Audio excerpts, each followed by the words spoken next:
If for some reason you're having a problem rendering in Blender, there's a way to do that while Blender is off, and it's super easy. See if we have this scene. I can fix everything in it from render settings to frame resolution and output location. Basic stuff in any scene. So do that, save your file, and close Blender. The thing you will use to render is the command prompt, so look it up from the Start menu and run it. Next, we need to locate Blender on the C drive, and it will be in the Program Files under the Blender Foundation with the version you're running.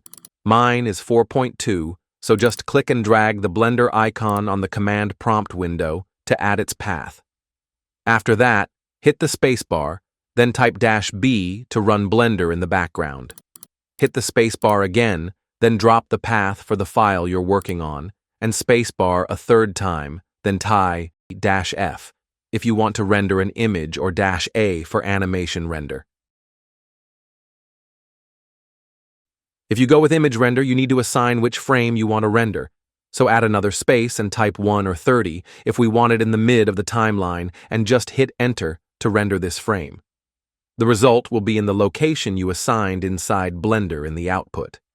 The render time is the same if you render it in Blender, but the RAM consumption is much lower while Blender is off.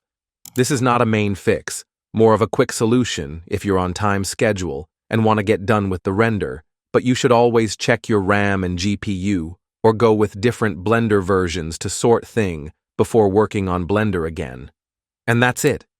Do like and sub if you find this crazy, and tell your grandma about it. She might find it a lot of fun. See you next time. Stay sharp. Goodbye.